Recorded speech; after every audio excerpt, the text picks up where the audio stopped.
This week I'm making a video that I wish I had 4 years ago when I broke into tech sales. The reason that I'm making this is not only I realize I haven't made something like this already, but I'm working with so many people right now that understandably put a lot of time and energy into getting interviews in the first place. But by the time you actually get one, now all of a sudden you haven't prepared for the interview itself and you have 48 hours to get prepared for your first round. And then if you somehow pass that, you're going to the sales manager, then you're doing a mock cold call, all these different things, right? It happens really fast. So I wanted to make this complete guide to give you insight into every single stage of the tech sales interview process. That way you can know what to expect. And I'm also going to walk through some tactics that work particularly well for me, things that I've seen work well for others, and lastly, common mistakes that I see that people often overlook, and had they only seen something like this, they would have known how to better prepare in the first place. Right before we jump into it, I did just want to mention resume, LinkedIn optimization, that's outside the scope of this video, but I've made tons of videos about that and others that I'll call out throughout this video. So stay tuned, and I've linked any relevant videos as well in the description that can help you with other aspects of breaking into tech sales. As you start receiving interview requests, the initial round at most companies will involve a conversation with usually a recruiter or HR employee.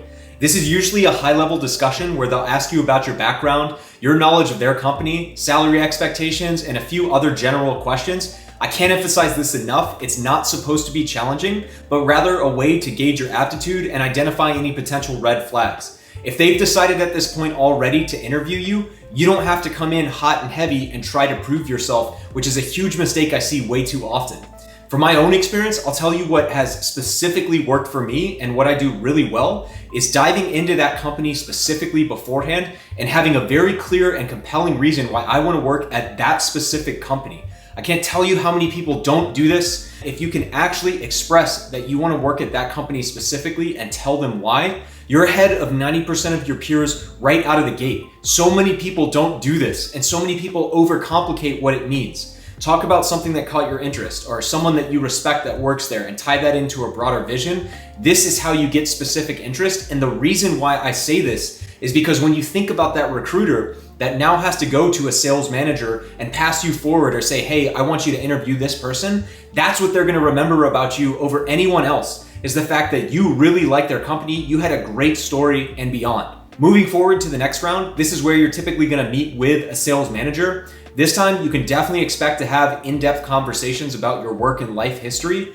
I'd also add, researching the company beforehand is absolutely non-negotiable at this stage. You're definitely going to be asked something to the effect of, why do you want to work at this company specifically? And you better not be unprepared or ramble on or make it up on the fly. In addition, with your past experience, definitely expect to be grilled on this further. Doesn't mean you have to give way complicated answers, but have very confident, succinct, and well-spoken answers that allow the manager to probe further if they want, but also answer the question in a very succinct way and foster a relaxed conversation. This round is designed to allow your sales manager to assess your fit within their team. And while, again, I would keep it nice and relaxed, keep the conversation flowing, definitely over-prepare here with detailed but concise answers to, why do you want to work at this company? Tell me about your background, etc., etc. Having these strong and clear answers is going to subconsciously show your ability to be an effective SDR. If you're rambling on the phone, if you can't get your point across, people aren't going to take you seriously, prospects are going to hang up on you, and if you think you can just make it up on the fly, like I did earlier in my career, you're absolutely wrong, especially right now. I have failed so many times, especially when I was in college and beyond, thinking I could make it up on the fly. And then when I got to the game time situation, because I hadn't prepared, something would trip me up. I'd go roundabout and I'd try and keep talking and keep it going and stitch things together, when if I had prepared beforehand, I would have been in a much better position.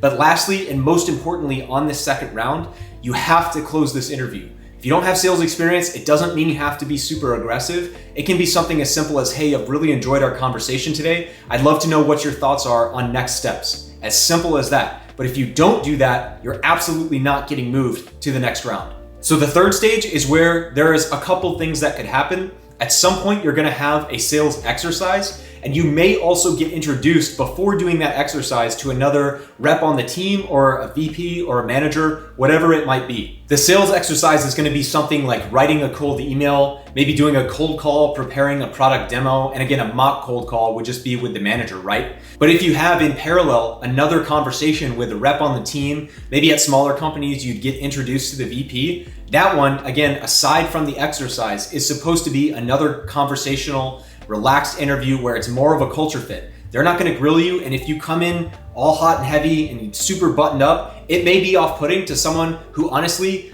doesn't want to take time out of their day to have a super in-depth conversation if you don't ultimately pan out. And while we're going to talk about what the exercises might be, I would just say if you've never done sales before, that's okay. If they expect you to do something like a mock cold call or email, they're definitely going to give you instructions, and you're not just going to be left out in the dark to try and figure it out from absolutely zero. That said, it's going to take some work, and let's talk through what that looks like. The most common exercise, and this would be before the final round, sometimes there's an even more involved exercise, but this would be kind of an intermediate round 3 step.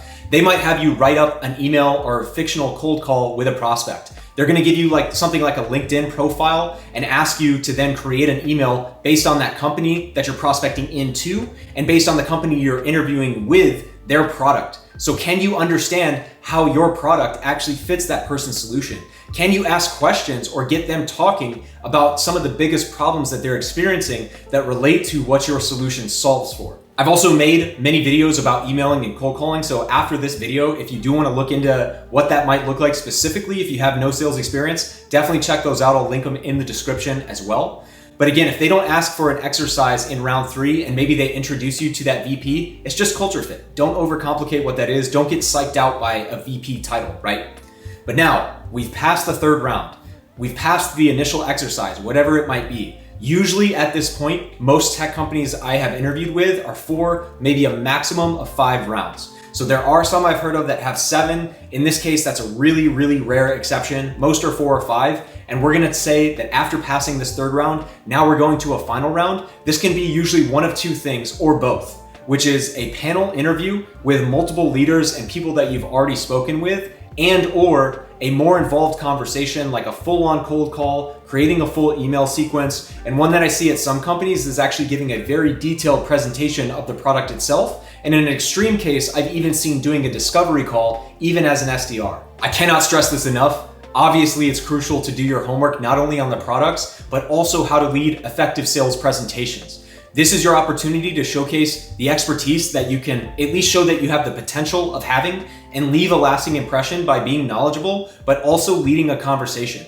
And I really emphasize this because there's one of 2 things I see at this stage that happen all too often, which is if you're someone like me that can think and talk pretty much on the fly, I can make it up and sound pretty intelligent.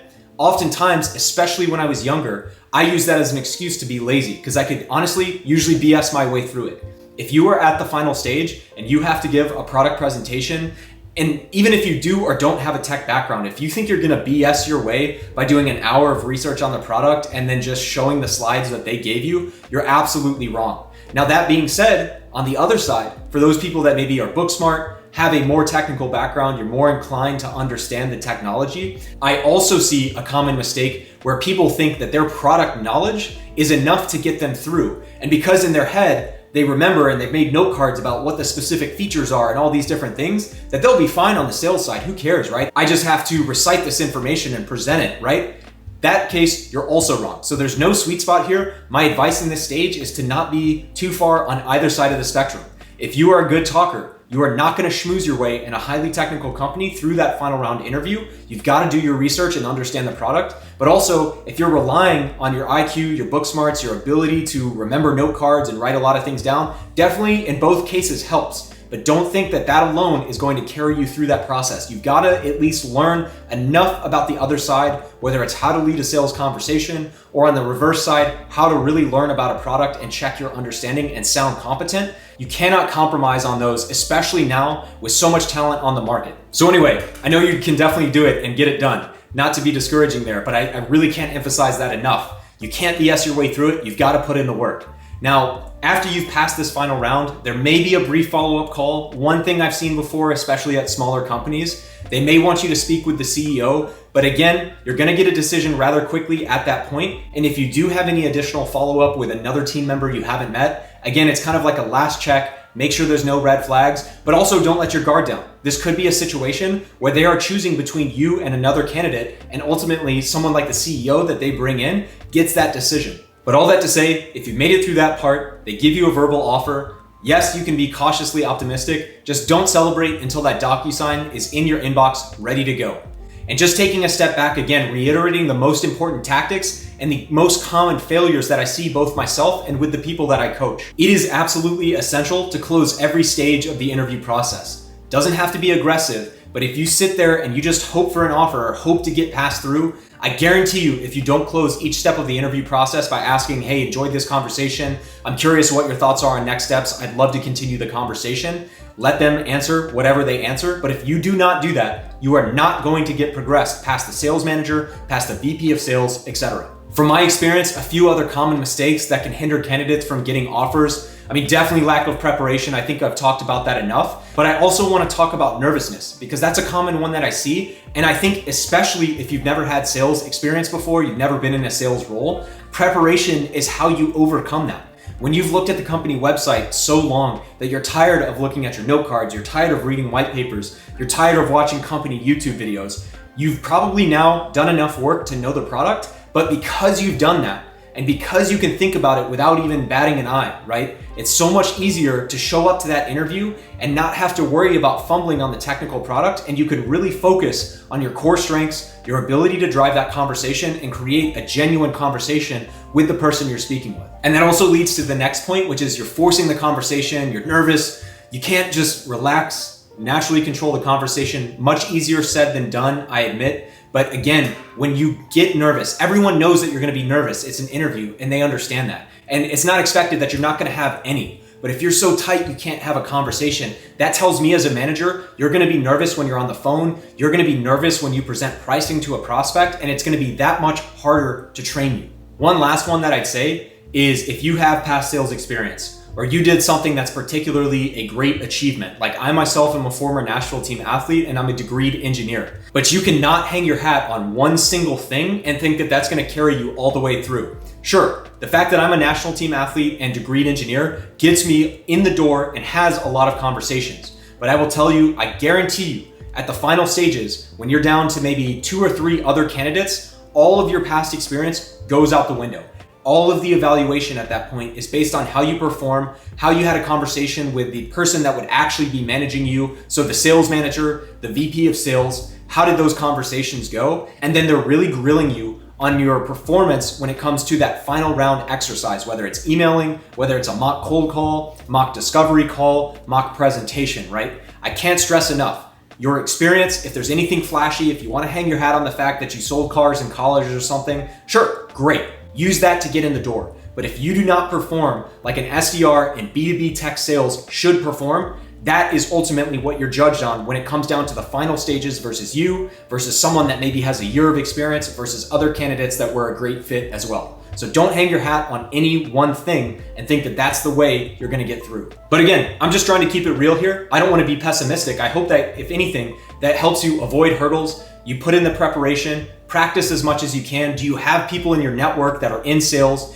Do you have people that are at least honest with you and can give you real feedback? And again, not hating on all the moms out there that want to do a role-playing interview, but you've really got to ask yourself, yes, if you have no one, do something with someone who will, at a minimum, listen to you, right? But ideally, when you're practicing, if you have no sales experience especially, get in front of as many people as will listen. And importantly, equally, if not more, is people who will give you real feedback on your actual performance and also have enough perspective to give you meaningful feedback in the first place. But at the end of the day, a lot of this you have to learn the hard way. You've got to fail in interviews. It's just how it goes. When you get through that, when you get a job, it just gets easier if you stick with it. And so many people quit right before they're actually about to achieve something meaningful. So I hope that gives you better perspective and prepares you yourself. And I'd love to hear your own experiences or questions maybe I can help with in the comments below if you've been struggling or maybe you're just getting into it. And also, you can check out our free tech sales lesson in the description where you can receive coaching from myself and other reps in the industry with over a combined decade of experience. But nonetheless, I hope this helps. Best of luck on your interview process. Let me know if you have any questions in the comments below. We'll see you next week.